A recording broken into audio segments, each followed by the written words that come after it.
Alright, this is gonna be a short video, but I wanted to talk about it because I think it's a fun thing that just randomly happened. But some backstory.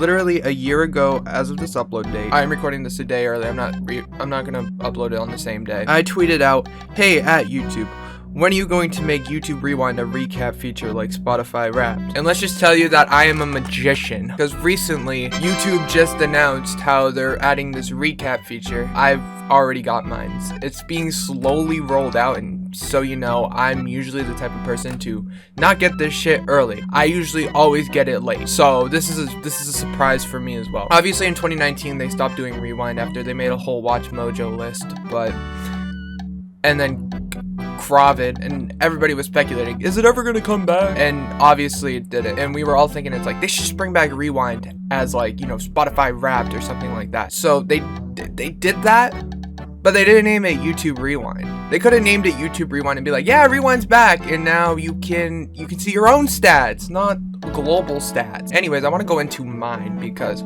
holy shit, looking through how mines came out, I can kind of figure out how the algorithm works and how it was calculated. So if you're like, oh, how the fuck does this add up? And what the fuck is that? You'll understand, and I'm going to go over that. Because I did see people complaining on Twitter that it's like, why the fuck did I get this guy in my top 5? Okay, so for my top channels, I got Drew Gooden. I got Raffle, because I like watching Balatro content. I like watching Balatro. I like playing the game. And I do like playing poker in real life sometimes. I know I just turned 21, but I'm already $1,000 in debt because of poker. I also got Danny Gonzalez. And then this is another weird one, but it's gonna make sense later on. I got Scott the Waz's second channel. And then the last one was Curtis Connor. But out of the top of those 5, Drew Gooden was on top. You wanna know how many videos I've watched from Drew Gooden? 1,641. I am not a fiend, you are. And what sucks is I've shared this on every social media platform. He's never gonna see this. He's never gonna fucking see that I've watched 16,000 of his videos. And then it's like, there's this thing that they added, which is like a personality type, which I know that Spotify has done. And I got the Wonder Seeker. You're drawn to awe-inspiring content that shows an extraordinary skills. You've watched movie breakdowns and explore every history of video games. And then it like tells you like what you were doing like each segment of the year. In the beginning of 2020, I was focusing on gaming culture. Mid 2025, I was looking at pop culture, which one of the channels was Godfather Peter. I have no fucking clue what that is. And then late 2025, I explored AI. And then you get like a YouTube reward or something, even though like I don't want this digital reward. I want my 100K plaque. And by the way, you should subscribe, please.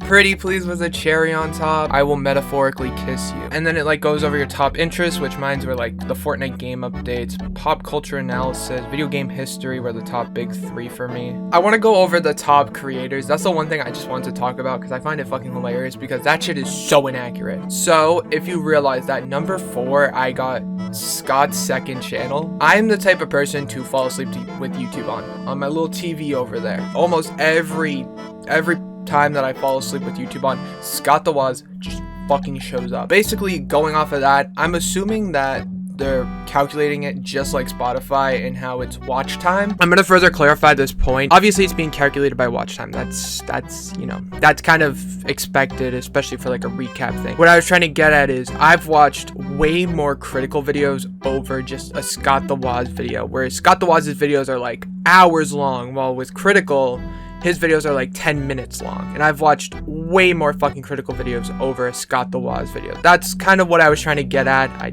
couldn't put it in the right words. It says that I've watched 16,000 Drew Gooden videos. I would say like 500 of those I've actually just kind of, you know, fell asleep to his videos. I know that sounds fucking sad, but you know, I would listen to him in my car. I would just rewatch through his videos. I think I've watched that fucking Ellen video like 100 times at this point. I've watched his new video that he just uploaded 3 times already. Just his background noise, just to listen, and I've actively fucking listened. That is what depression leads to. Don't be depressed. But still, I think YouTube could have went about this a little bit like different. We've been waiting for this, and it's like people have been fucking asking about this for years at this point, and I'm happy that they did it. I just feel like they could have done it a little bit better, but I'm not gonna complain because now I get to see like my accurate thing. Forget there was like a third-party program that people were using that it was like calculating it at some point. I don't remember. It would like use your like watch history and shit. I don't remember what it was. Now that we can get it through YouTube and not through like an actual fucking like third-party software, I think that's cool to me. I feel like YouTube could improve on this next year. I just wanted to quickly rant about this. I thought it was gonna be a fun video to make. It's cool that YouTube finally introduced this like a few years too late, but I ain't gonna complain. So you know, I did my Spotify rap.